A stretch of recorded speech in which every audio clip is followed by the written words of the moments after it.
Good morning. It's 8:15, so we will start the meeting on time. Welcome everybody to our annual meeting of the San Jose Downtown Association. Reminder, we are live on Facebook. Thank you for those joining us, and thank you for those joining us also via Zoom.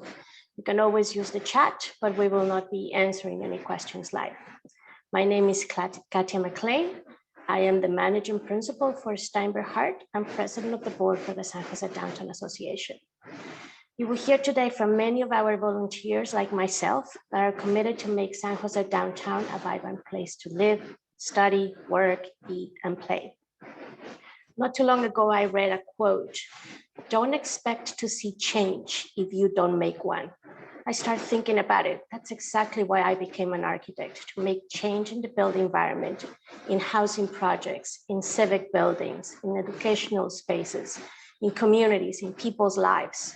Seeing the Mirror Tower go up across the street from City Hall, changing the east edge of downtown and serving as a new landmark, make me very proud of the Steinberg Hart team. We have been in San Jose since 1953, and the change over the years has been significant, and we are very proud to be part of the growth of downtown. Hearing about J-Ball, Urban Catalyst, Urban Community, and Google's investments in our downtown, it's really encouraging. Seeing the Adobe Tower and 200 Park being built and the cranes actually moving steel, it's a great message for those who don't believe that things can happen in San Jose. Don't expect to see a change if you don't make one. Yes, that's why I became a volunteer with the San Jose Downtown Association, to help businesses continue their stories downtown, to make downtown a better place, and hopefully inspire others to get involved. San Jose Downtown is a better place because people like me, with funny accents, Latinos, Black, White, Asians, British, Aussies, come here looking for a place, offering better opportunities for them. Downtown will be a better place because we have the best weather in California, sorry, Redwood City, because we enjoy watching the Sharks and eating great food and grabbing a beer before the games, because we study at San Jose State and we stay in San Jose, because people want a more sustainable place to live. Downtown will be a better place because, like me, there are people that believe, and yes, I will be watching the season ending of Ted Lasso tonight. But people that believe that what it takes to make downtown the best place it can be, those are the ones that live in San Jose. So talking about the people that believe in that we have and that we have what it takes, I would like to introduce the elected officials and city leadership that are joining us this morning. Council member for D6, Deb Davis. Council member Matt Mahan for D10, welcome both. Deputy City Manager Rosalind Hugh, nice seeing you. Let's see, who else am I missing? City of San Jose Director of Department of Transportation, Josh Bristow. City of San Jose Assistant Director, Chief Building Official for the Department of Planning, Building and Code Enforcement, Chu Chang. City of San Jose Director of Land Use and Economic Development, Kelly Klein. City of San Jose Deputy Director of Parks and Rec, Nicole Burnham. Former Mayor, Todd McHenry, and San Jose Chamber of Commerce CEO, Derek Seaver. Welcome everybody. This is our agenda for today. You will see, as I mentioned, a lot of volunteers, a lot of great information. So now I will pass the Zoom microphone and the little square to Scott, our Executive Director. Thank you, Katia. Good morning, everyone. Hey, if you told me a year ago we would be doing consecutive annual meetings on Zoom, I'd have replied, inconceivable. The San Jose Downtown Association is a placemaking organization, and that means we have to be fully connected to the place we're making. That only happens if we are here and now in downtown San Jose. While we are excited to host our first in-person live stream hybrid public meeting in December, we also understand many of our members have benefited from the flexibility virtual meetings provide. And in fact, our public meeting attendance has increased over the last 18 months. We see the hybrid format sticking around in our future work. It is yet another example of how COVID has forced adjustments in our operations like so many of you have also faced. In the meantime, here we are again on screen, which now feels routine, but is no replacement for being together in community, enjoying the camaraderie and collaboration with each other in this place we are making. Currently, this pent-up demand to be together downtown is most prevalent on weekend nights. Last Friday, the energy was everywhere. Alfresco diners overflowing into parklets, paseos, and patios on a gorgeous October evening. Musicians and dancers performing throughout the center city, the Circle of Palms, San Pedro Market, MLK, Library Plaza, Fountain Alley, and of course, this being a first Friday, art galleries and museums open and free, with the street market filling the Sofa District. Downtown was positively bustling. How can we extend these episodic bolts of energy to the rest of the week and lift our collective community spirit higher? Many of our businesses have confronted the adversity of the past year and a half with remarkable creativity, figuring ways to keep customers and employees safe and the doors open, following ever-changing compliance protocols, shifting operations to takeout, online, outdoors, adjusting hours and days they are open, delaying expansion and development plans, and wondering when, after functioning so long on surviving, they get to focus again on thriving. The recovery hinges on the return of people to our offices, hotels, theaters, convention facilities, and schools. At the beginning of the pandemic, when everything was shut down, it was the people who lived here that sustained the downtown. Business support became hyper-local as people stayed close to where they resided. It underscored how important residents are for downtown's economic health, and also why we built another dog park earlier this year. SJDA continues to fiercely advocate for more residential and commercial development, greater density, higher buildings, and all types of housing downtown in suitable locations. The action of the City Council on Tuesday to consider placing 72 units of permanent homeless housing right in the heart of the Sofa District, for instance, is not a suitable location. Our resident base has always been vital. It just became clearer during the pandemic, just like in the last month and a half with the return of students downtown. Sometimes the best way to fully appreciate what you have is to have it taken away. What a boost to have San Jose State University back this semester, because it's obvious the students do not just stay on campus. And we have more than college students downtown too. Shout out to Notre Dame High School. Welcome back to all the students, faculty, and staff. May we never have to shutter our schools for an entire year ever again. Since downtown San Jose does not yet possess critical mass in any one sector, in order for us to be a truly vibrant urban center, we have to fire on all cylinders with residents, employees, students, conventioneers, and visitors, each present and accounted for, which COVID has denied.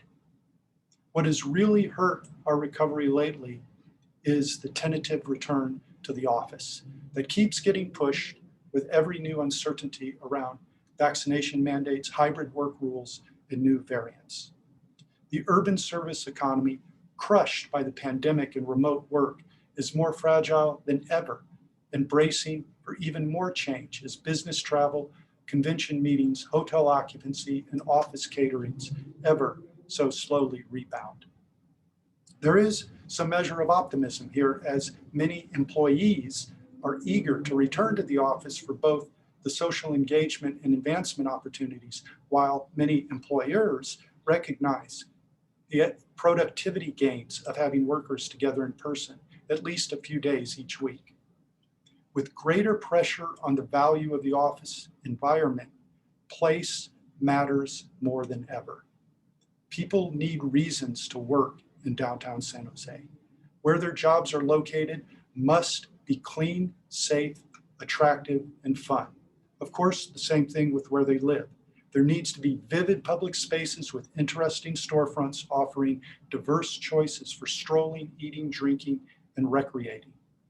Our creative entrepreneurs and small business owners are mostly fulfilling their part of this urban pact, despite the pandemic, with excellent coffee, art galleries, performances, unique bars and clubs, and the many cafes, bistros, and restaurants that make downtown San Jose a regional dining destination.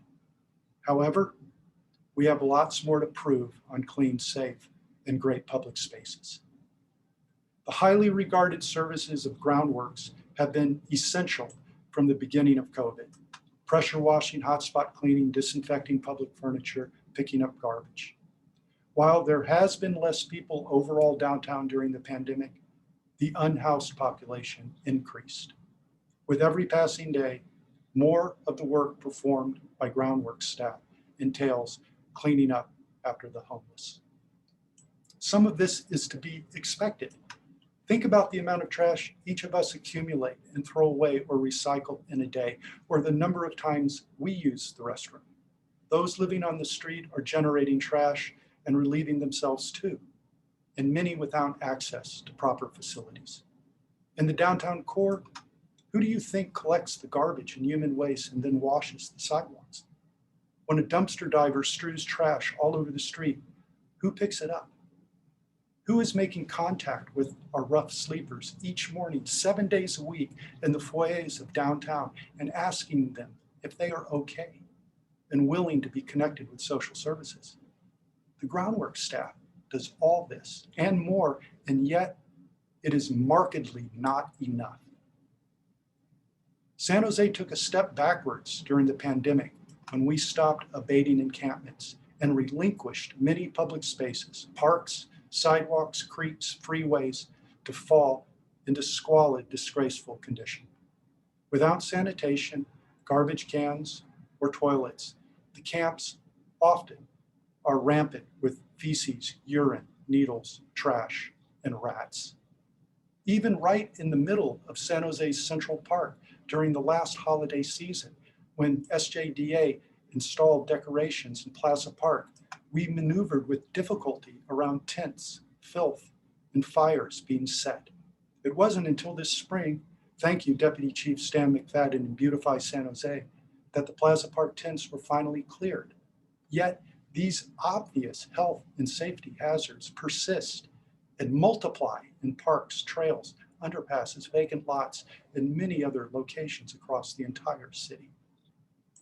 The priority efforts aimed at solving homelessness are rightly centered on providing housing, a practical approach for those who want to be housed. What is clear to all of us in the trenches, however, is a failure to provide workable solutions for the significant homeless population deemed service resistant. These individuals, whether they suffer from psychoses, substance abuse, or preferring their lifestyle as urban outdoorsmen, do not fit easily into the community plan to end homelessness. There undeniably needs to be another plan. In the meantime, while we wait for more housing and services to be created and for our public agencies and nonprofit partners to figure how to deal more effectively with the mentally ill, the addicted, and the outdoorsmen, we have to clean up after them. In recognition of this pervasive need, the County of Santa Clara and City of San Jose should establish a clean community fee that sets aside 10% of every homeless contract they fund. This fee needs to be established immediately before the current infusion of federal American Rescue Plan money runs out. To continue these extra resources now being used to help counter the detrimental impacts on our public spaces, a consistent funding source such as a clean community fee will be necessary. The homeless are not the only victims of our unhoused crisis. Those of us who regularly encounter the suffering and messes are exhausted by its never-ending, never seems to get better nature. Just as the homeless crisis has accelerated during the pandemic, so has the tension between our frustration and our compassion.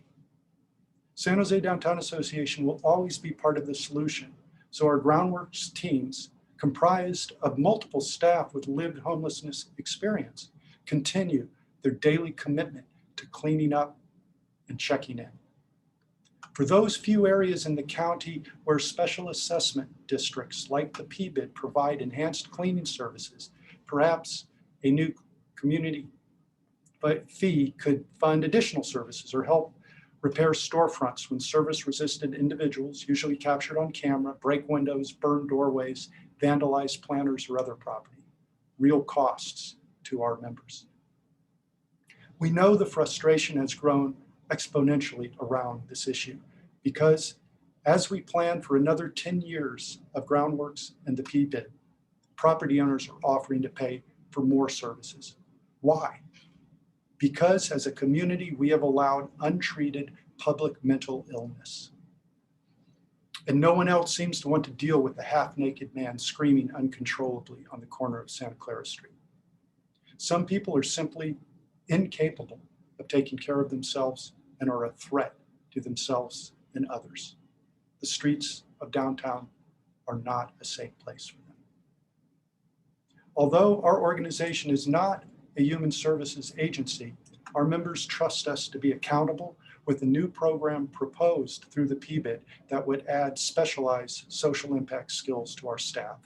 This program would tackle the persistent street level needs and better connect and measure how our most vulnerable, unsheltered individuals are receiving care, including coordination with new initiatives such as the city's encampment program called SOAR, the San Jose Police Department's mobile crisis assistance team, the county's pilot community mobile response program, and especially the county's new behavioral health mandate for assisted outpatient treatment.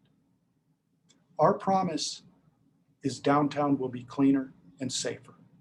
The renewal of the PBID is crucial as services are expanded and we collaborate and leverage resources with our public, private, and third sector partners. Downtown is bursting with development plans, including multiple intriguing projects and millions of square feet of buildings from Urban Catalyst, J. Paul, West Bank, Urban Community, and Google's Downtown West. Urban Confluence, Silicon Valley, together with the San Jose City Council, selected the Breeze of Innovation as the winning design for their stunning landmark project in Arena Green. Several major downtown public sector transportation investments are progressing, including the BART subway that would tunnel beneath Santa Clara Street with one station at Market Street and another across from SAP Center. Perhaps the most innovative transit project under consideration is a transport link between Dirdon Station and the airport, where the city is seeing interest for pod cars, electric autonomous vehicles, vacuum tube hyperloops, and a tunnel with driverless Teslas from Elon Musk's The Boring Company. Maybe these personal rapid transit vehicles will one day augment the light rail system and free up transit mall space along 1st and 2nd Streets for next generation uses. The faith in DTSJ's future is strong.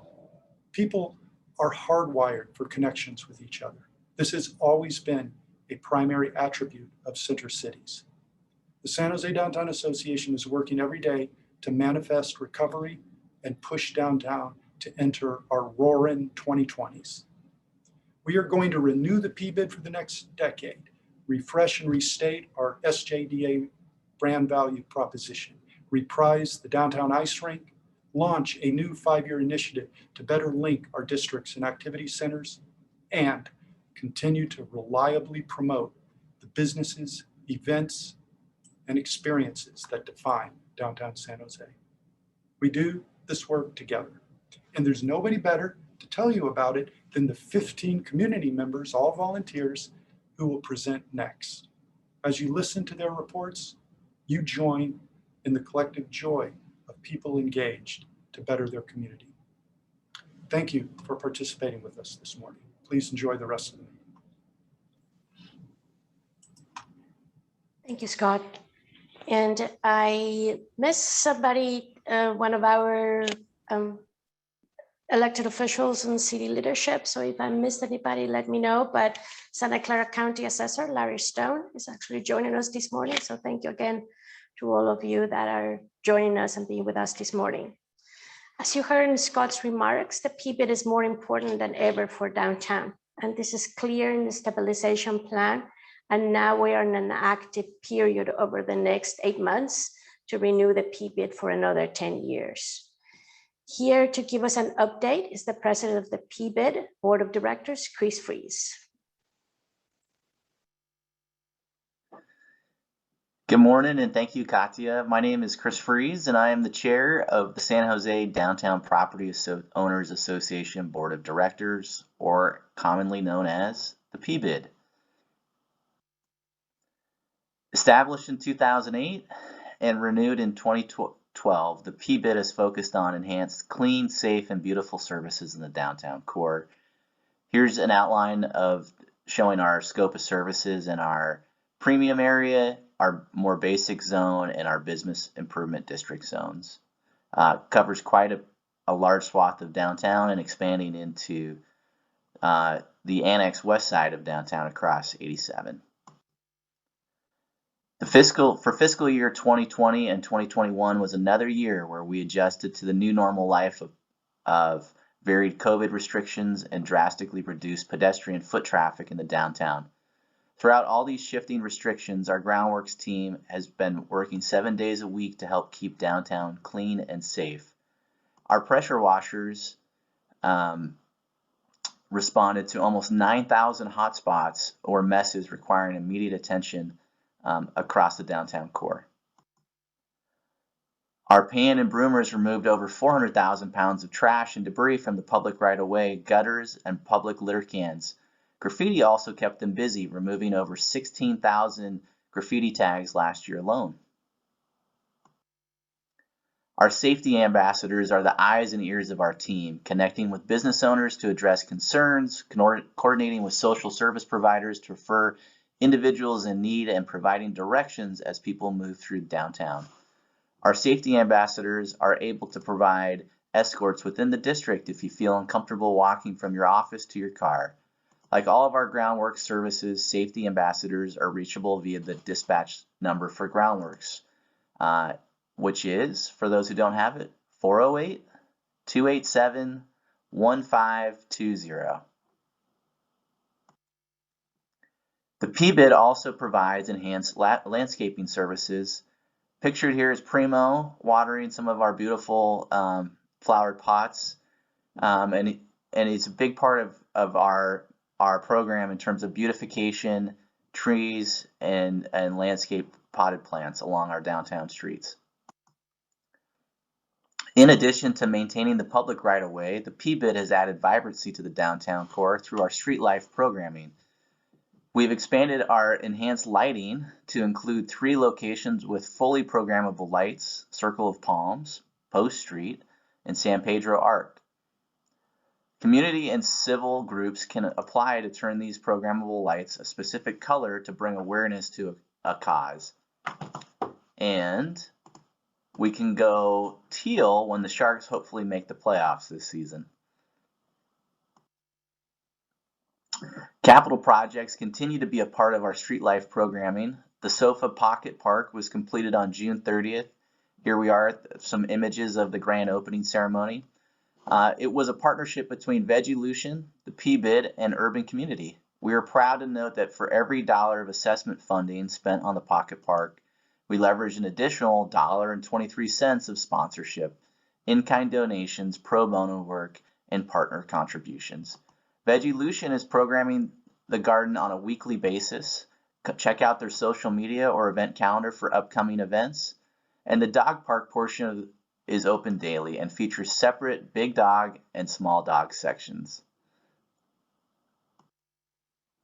Small businesses have been hit hard over the last 18 months, and we are proud to say our business development program served 131 businesses last fiscal year. These services range from permitting assistance to locating available storefronts and collaborating with city and county agencies to support our small businesses. Our secondary employment officers work Monday through Friday, daytime hours in an effort to supplement SJPD's on-duty presence. They focus on quality of life challenges and customer concerns. Just like Groundworks, they are reachable via the Groundworks dispatch line. We can't talk about last fiscal year without talking about our finances.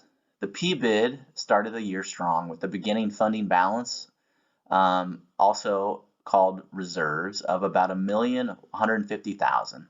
This was in large part due to projects paused by COVID-19 restrictions the prior year. We were able to restart those projects this year in addition to adding the SOFA Pocket Park, which was a major capital improvement project. The bulk of our funding continues to come from our property owners' assessments, as you can see, making up almost 83% of our revenue sources. On the expense side, the majority of our financials go to support our Groundworks clean team, and that makes up approximately 41% of our expenses. This year is a busy year for our PBID. And not just from a service provision standpoint, we're working on a renewal and expansion of the district itself. PBIDs can form for a 10-year period of time, and we're planning on our next phase of this process. The new 10-year district will focus on clean and safe services, innovation, and adaptability. Outreach around PBID renewal is underway with the formal petition and ballot phases taking place in next year in 2022. If you have any questions about the PBID or the PBID renewal process, please contact myself, Nathan Olsch, Director of Policy and Operations, or Chloe Ship, Director of Public Space Operations.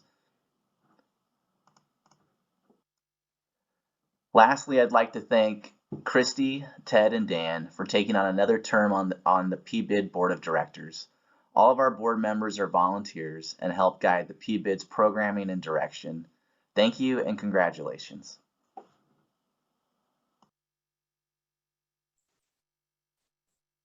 Thank you, Chris. I'm glad we were able to fix the technology issues and look at the slides because the pictures actually are great. And I would like to say thank you to Council Member Raul Perales from D3 to joining us this morning. I knew that I was going to miss somebody the first time around. And again, congratulations to the PBID for a clean audit on the fiscal year and for the election of your new board members. Now we will hear about San Jose Downtown Association finances, which does not include the property assessment district like the PBID, but a smaller business assessment called the BID for Business Improvement District. We are fortunate as an organization to have an active finance committee that is led by one of our board members and board treasurer, Brian Bates of San Jose State. And we also just concluded an audit for this past fiscal year, and Brian will tell you more about it. Brian?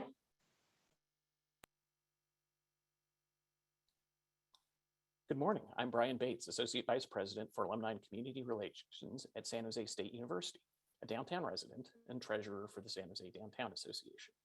It's my pleasure to present the report of the Finance Committee. 2 weeks ago, the committee met with the accountants from Armanino, who audited the SJDA financial statements for the fiscal year that concluded on June 30, 2021. In the course of our conversation, Armanino shared a number of observations. First, it was their report that the audit represents an unmodified or clean audit. SJDA had fairly and accurately represented its financial position throughout the year, and they made no modifications to comply with accounting standards. Only about 15% of organizations achieve this standard, so it's a great credit to Dory Gao and the staff, and the rest of the team, who had accurately and reliably tracked and documented revenues and expenses throughout the year. The second point that I will highlight covered operating reserves as a reflection of unrestricted net assets. Having survived the pandemic impacts, this is something that draws more attention these days.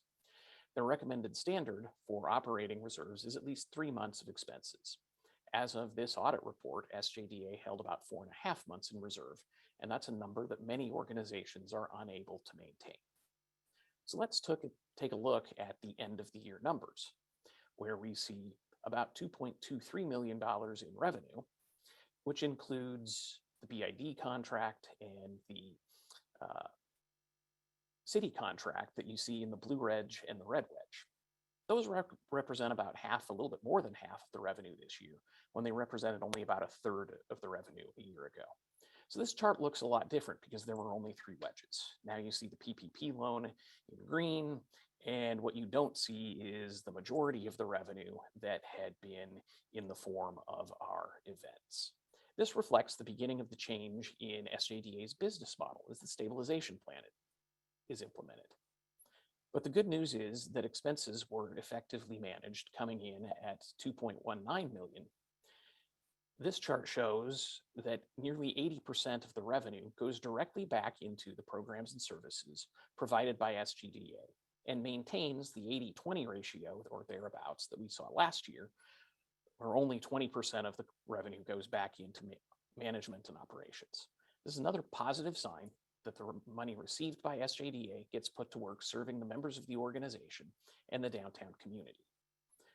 So the final numbers reflect a little bit over $40,000 for the fiscal year. And I'd again like to thank Dory and the staff for their diligence and dedication to this important work. If I might put my San Jose State hat on for just a moment, I'd like to encourage you to come out to some of our events. The Hammer Theater, again, is hosting events, including Campus Movie Festival, a student film festival featuring 5-minute movies made in a week. That's a free event next Wednesday as part of our homecoming activity. And all of the Hammer Theater events are listed at hammertheater.com. Then come out to CEFCU Stadium for our homecoming game against San Diego State on October 15th. And while you're making those plans, please be sure our local businesses, our neighbors around campus and throughout the downtown community are part of your plans. It's great to see all of the options that are coming to life in addition to our mainstays, and hope you'll take advantage of everything that they have to offer while you do it. Lastly, a plea to join the Finance Committee. As I term off the board at the end of the year, I know that the committee is in great hands, but it will be even better hands with your participation. So I hope you will consider supporting the work of the organization as a member of the Finance Committee. And this concludes the finance report. Thank you, Brian. Yes, you term off the board by the end of the year, and you have big shoes to fill as our treasurer. Here's the bread and butter of the organization. In pre-recorded 2-minute reports, you will hear from our 11 of our committees in a row. It is fast-paced, it will be diverse, and it really represents the downtown geographic area's policy and operations. Not all the presenters are committee chairs or board members. All the committees except for our executive board are open to any member, and we welcome your participation. So if you hear a topic that interests you, please follow up with myself or any of the staff members.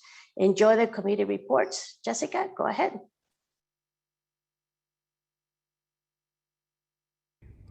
Good morning, I'm Brian Corbett with Gensler Architects. I'm an SJDA board member and the chair of the Downtown Design Committee.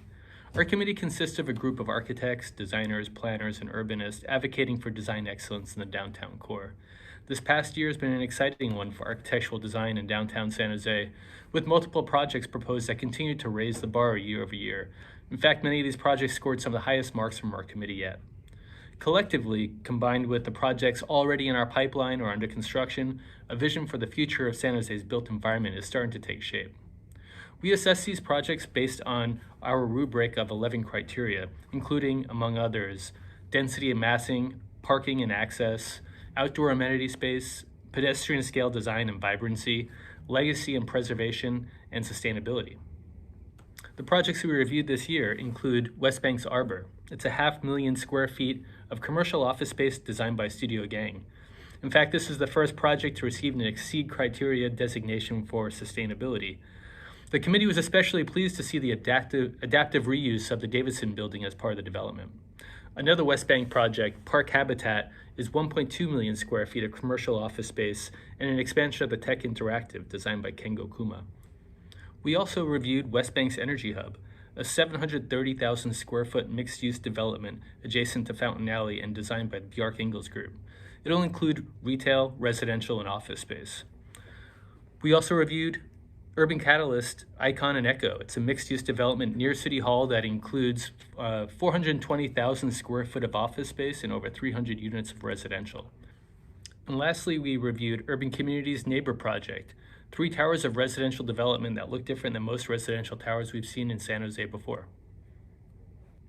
A common thread in these proposals is the vertical integration of vegetation into the structure.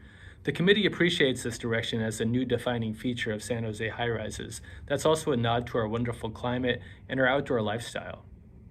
We also participated in conversations with the VTA and Foster and Partners to discuss the transit-oriented development and the BART station at Mitchell Block on Santa Clara Street. Regarding Google's Downtown West, we're still in a wait-and-see mode to see what they come up with, but we're confident they're going to be coming to the table with some really interesting designs soon. For the year ahead, any architects or developers in the audience, please feel free to reach out to myself or to Nate while you're conceiving your projects for downtown. We're happy to meet with you and discuss your plans and our shared vision for a well-designed urban environment in downtown San Jose. And lastly, as we prepare for the December meeting, our committee will consider the recently completed or open projects in downtown to determine if any of them will be awarded the coveted Golden Nail Award. Thank you. Hello, my name is Ramona Snyder, and I am currently serving as the president of the San Jose Downtown Foundation. The Downtown Doors program is currently in its 18th year of beautifying doors and utility boxes with art created by high school students from throughout the city of San Jose. This year, we received 129 submissions from 106 students from 15 different high schools. 10 students were selected representing districts 2, 4, 6, 7, 9, and 10.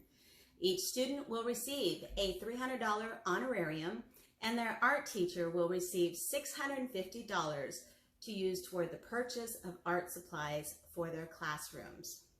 The 10 winning artworks are currently being installed shortly and will continue to make our streets colorful and lively as we all shop, dine, and play in downtown. Our Downtown Doors reception will again be virtual this year, and we invite you to join us on October 14th at 5:30 p.m. via Zoom.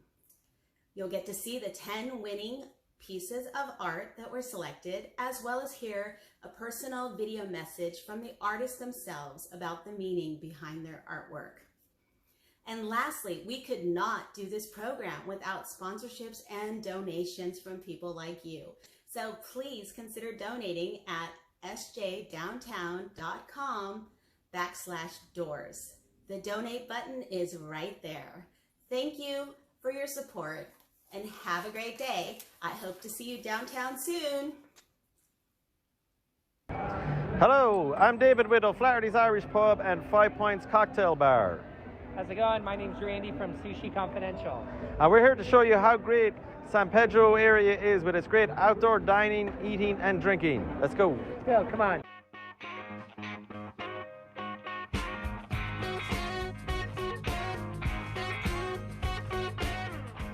We're very excited to welcome the new San Pedro Social, giant addition to the block with bowling, games, fun, great food and drinks. And as you guys know, coming out of COVID, patios are the key. 5 Points is a beautiful patio right here behind us. Let's walk over to the Brit and check out their new patio. And the newly remodeled Brit. We'll see, have a look in the inside and see what they've got going on. And don't forget, SP2, one of the best patios in downtown San Jose. Alfresco dining has been an awesome addition to San Pedro Square. You can see everyone dining right now. Weather's always great, and we want to make sure we keep this going as long as we can. This benefits everyone from the Old Wagon Saloon, 71 St. Peter, District, Moment across the street, Firehouse. Farmers Union, we have Oya, O-Flats, Sushi Confidential. All of these businesses have benefited from this outdoor dining experience. And a new addition to San Pedro Square. Excited for Dave, Dr. Funk, Tiki Bar. Tell us about it. It's coming soon, Randy. Coming Awesome. soon. Hopefully the next 48 weeks. Very excited and looking forward to meeting neighbors again with Randy. And we hope you guys can come check it out very soon. And next time you're down here at San Pedro Square, you got to check out the new LED lights that we have on the San Pedro Arch. You never know what color it's going to be. They're LED, they're customizable, and it's going to be a fun and exciting visual experience next time you come down.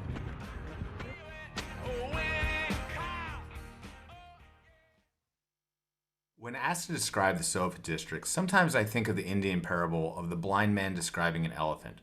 One man grabs the tail and says the elephant is like a rope.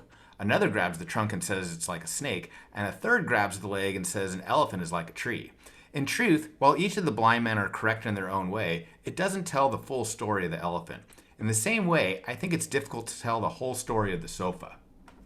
Might as well start off with me, heroes martial arts, because I'm usually the first person in the neighborhood in the morning. Hey, but if strangling people isn't your thing, then we still have rock climbing, yoga, and this new thing called Yobox coming in. We've got a couple of great coffee shops in the SOFA district too, including Academic on 2nd and Nirvana Soul on 1st Street. Enjoy many of our public spaces, including the newly opened Vegelution, which also encloses the SOFA dog park. More people are calling the SOFA home, with high-end residences at the Pierce, the Spark, and the good old 360 residences. We got a farmer's market Friday. Produce and groceries, new eateries join the old ones. Welcome Good Spot, Pacisco's, along with the old stalwarts Sofa Market and personal fave Original Joe's.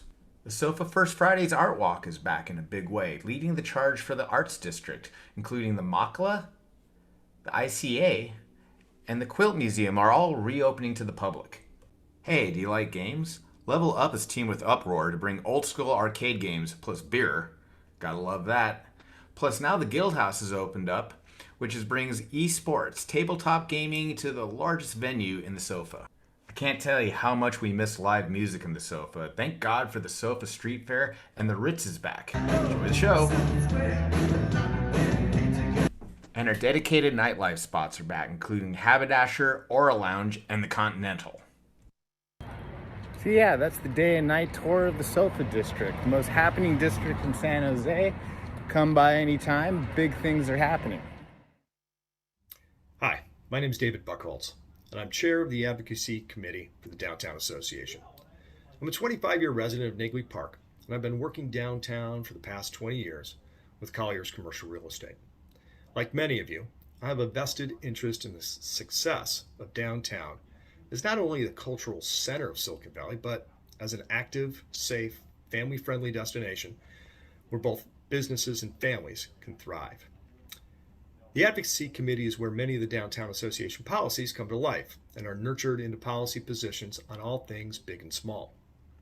The Advocacy Committee engages at the City Council and County Supervisor level to help influence policy through direct outreach and through policies put into action by the SJDA, mainly Scott, Nathan, Nate, and Chloe. Our goals as we set out this year were simple: maintain pro-growth policies downtown, expand al fresco as a lifeline for our restaurants and small businesses, and fight for fee transparency by limiting the impact of proposed commercial linkage fees. Topics we've dealt with include advocating for Laura's Law, the assisted outpatient therapy law, to help our most vulnerable, mentally ill, and homeless on the streets. We advocated for changes to the proposed VTA light rail barriers in the downtown core that pose more challenges and risks than they might have actually mitigated. We supported SB 314 to allow restaurants to make parklets permanent and open container zones, as well as SB 339, the to-go cocktail law.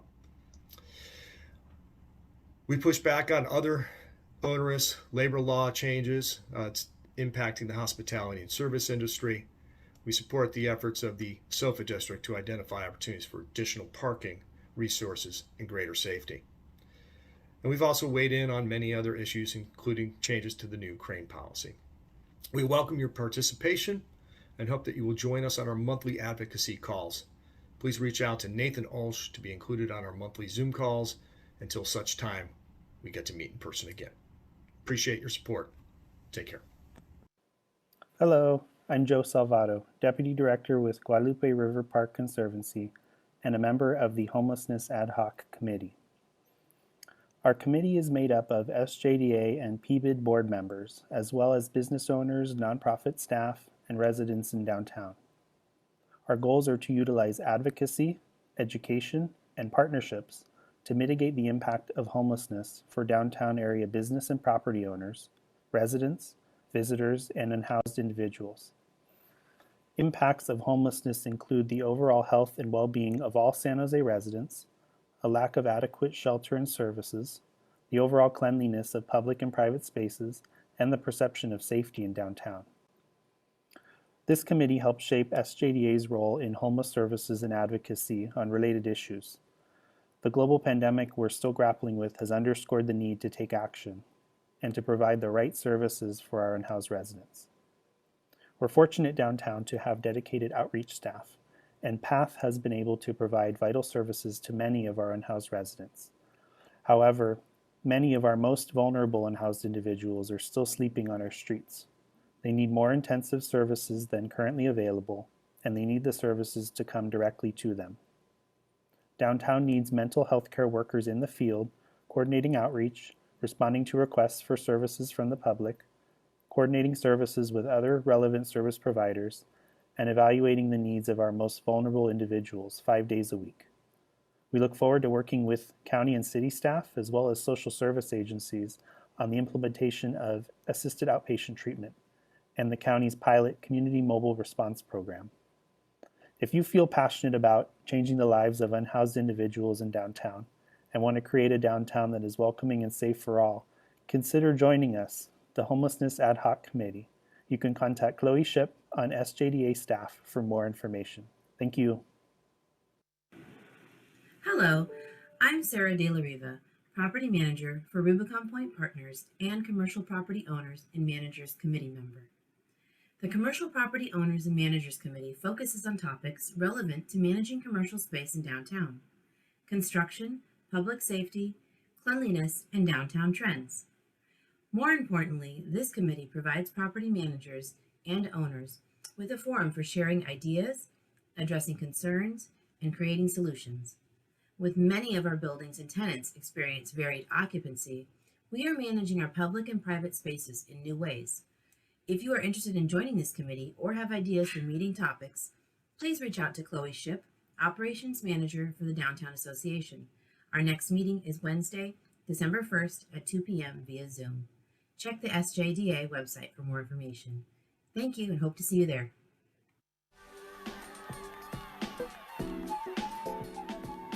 Hello, and welcome back to the Historic District in beautiful downtown San Jose. I'm Eric Nielsen. I'm the committee chair for the district. I also run 55 South on First Street, a craft cocktail bar and restaurant. The Historic District represents businesses between Market Street and 3rd from Santa Clara to San Fernando. With the creation of the Alfresco program, we've been able to keep some vibrancy in the Historic District throughout COVID. The program has enabled many businesses to stay open through the use of parklets and the closure on Post Street. This has allowed us to continue employing our teams while creating safe, fun options for people during the pandemic to enjoy outdoors. The Historic District has seen an increase of San Jose Police Department walking patrols, combined with the activation of spaces and streets, bringing life and energy back to downtown San Jose, while also increasing a greater sense of public safety. We are also super grateful for Groundworks. They keep our sidewalks clean and even assist with the unhoused. We have lots of development happening down in the Historic District, but the Bank of Italy building is being modernized internally while keeping its beautiful exterior and sense of history. There is a new Fountain Alley building, just breaking ground from Urban Catalyst. This will also bring more life and business to downtown.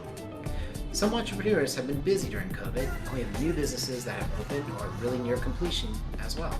These include the Fox and Tail Brewery, which will be open soon, Rec Room on San Fernando, and a brand new bar by the Haberdasher team, Cash Only, a West Coast honky-tonk bar. With the support of Downtown Association, local businesses have been able to voice their opinion on the VTA barrier project, and it's hopefully on hold. We look forward to a strong and safe fourth quarter due to more vibrancy and visibility in our district. With more reopening of office buildings at the end of the year and beginning of next, we're excited to a great start in 2021. We encourage you to visit us in the Historic District and come say hello.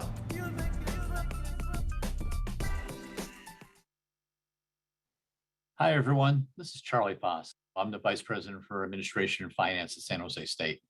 Two other roles I have is I'm the chair of the San Jose Sports Authority that brings the major sporting events and patrons into our downtown. And I'm also the chair of the San Jose's Parking Board. Again, instrumental in our total downtown experience. I want to bring you through a quick overview of how these various roles impact us in the downtown. As you know, San Jose State is back, or as most of us, we're working our way back to this new normal. Students are back on the light rail. They're streaming through the Paseo to campus.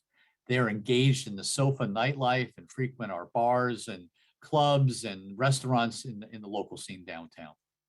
Two of San Jose State's garages, one on 4th in San Salvador, the other on 7th in San Salvador, are open every night, and not just for students or faculty. They're open for patrons of the downtown. We welcome and encourage anyone that's visiting SOFA or any of our downtown locales to come in and use these great assets. We just charge moderate fees and it's open to all. An update from the Downtown Parking Board. All meters now across the whole city are now going to be back turned on and will stay on. Last weekend, we had the Rock and Roll Half Marathon that came to San Jose by the San Jose Sports Authority, and thousands of people came into town Friday night and stayed through the weekend, and great activation of the downtown. Some of the things that you might have missed over the past 18 months that have been happening around our campus, we continue to construct our 8-story science building. And you see it's going up and it's going to be open in another year and a half or so. We have been remaking our entire South Campus, adding new facilities, softball, golf, baseball, Spartan Beach, soccer, and tennis. SEFCU Stadium is our football stadium, and we're transforming that with the new Spartan Athletic Complex that's all scheduled to be completed for the 2023 season.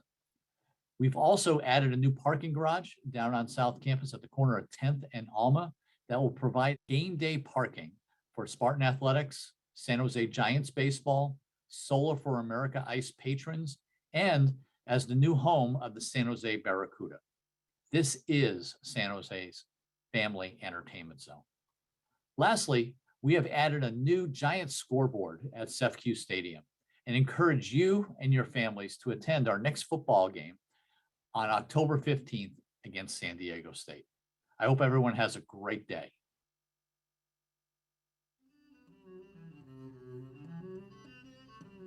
Hey, Phil Maresca here, man of many hats. I'm a downtown resident, business owner, and event producer, the board chair for Friends of Levitt Pavilion, and a St. James Park Advisory Committee member.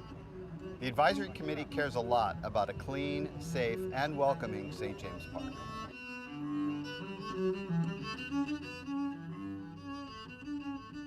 Right now, I'm working closely with Viva Parks on activations like this one, Sundays in the Park with Arts. Thanks to Abierto money, we've had free performances every Sunday, including ballet, sing-along Hamilton, symphony, swing, and today's dance festival. Coming soon, opera, Silicon Valley African Film Festival, Taiko, New Ballet, and Levitt Pavilion presents all free shows.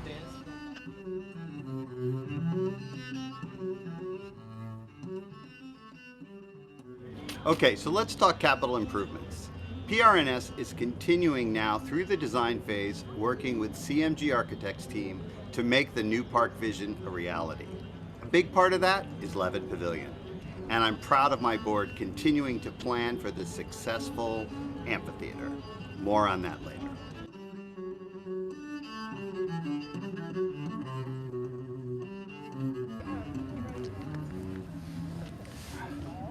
Viva Parks activations brought lots of new activity to St. James this summer, like Starlight Cinemas, family-friendly luchadoras, and live music, always free right here in St. James.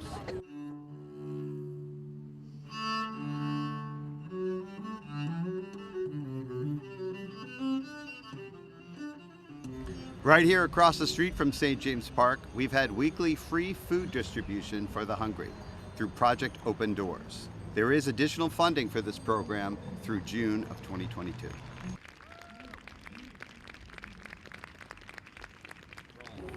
So you want to help? Or you just want to learn more about all the awesome future activities in St. James Park? Contact me or Sarah Billings at SJDA. Free ice cream every Sunday.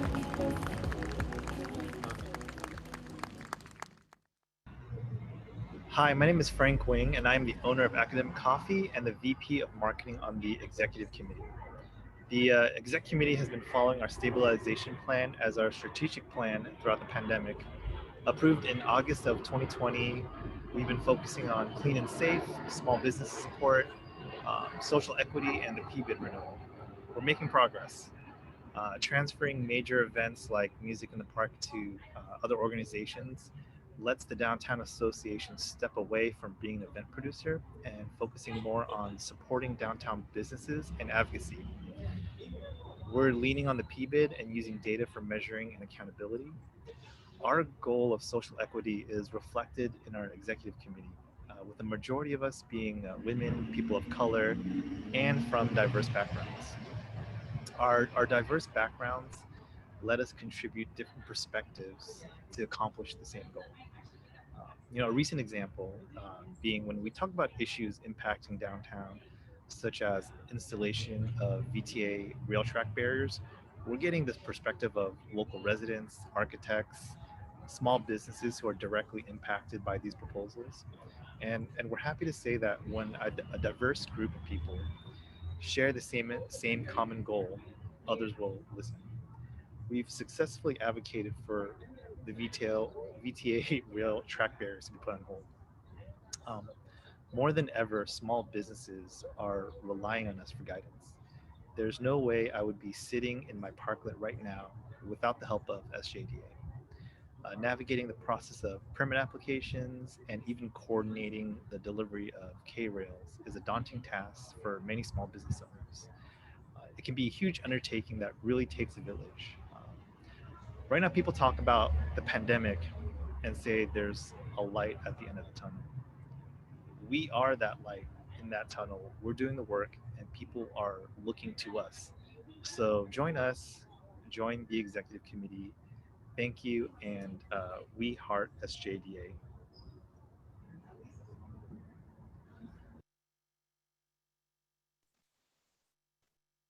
I am bummed that I missed the Luchadores night at San Pedro Square, at St. James Park. But if you are one of those that always wanted to be an architect, that want to support the Downtown Foundation, that visits SOFA, San Pedro Square, the historic district, or have any ideas of how to help our own house population, please reach out to myself, any of the staff members, and join one of our committees. As I previously mentioned, we have term limits for our board. So about 1/3 of our board is up for re-election each year. We have a great mix of incumbents standing for a second 3-year term and a diverse class of 8 new candidates. Here to report on the board of directors election is Elizabeth Trong. Good morning, my name is Elizabeth Trong and I'm with Lee Sandwiches. I am the secretary of the San Jose Downtown Association. Approximately 1/3 of the board of directors seats are up for election at each annual meeting. Directors are permitted to serve 2 consecutive 3-year terms. BID members were contacted via email and encouraged to submit their votes electronically this year via SurveyMonkey. The following 14 directors have been elected to serve a 3-year term on the San Jose Downtown Association Board of Directors beginning January 1st, 2022. If I do pronounce your name wrong, I am very sorry. First, the incumbent members. Ernst Callias of Adobe, Elizabeth Cerrone of Hopkins & Carley, Gino De Bernardo of Comerica Incorporated, Garrett Perez of Pinnacle Peak Advisors, Dan Pocrano of the Weekly Media Group, Neda Tabea of San Jose Sharks. As for the board-elect members, we have Cash Byrne, proprietor of the Haberdasher and Cash Only, Indu Chakravarthi, associate of RMW Architecture Interiors, Elizabeth Cheen Hale, Downtown Residents Association, Joshua De Vincenzi Melander, president of Little Italy San Jose, Henry Fan, general manager of Hotel Clariana, Miguel Salinas, program officer for the David and Lucille Packard Foundation, Derek Seaver, chief executive officer for the San Jose Chamber of Commerce, Edwin Tan, director of advocacy and community relations for San Jose State University. Congratulations to you all, and thank you for serving on our board of directors.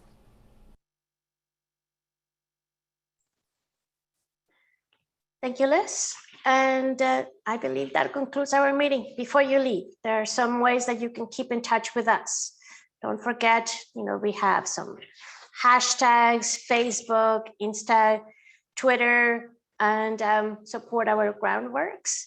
And also, next slide, a reminder that our December 11th meeting, we plan to be in person at the Hammer Theater, where we'll be live streaming as well, but we hope to see a bunch of familiar faces.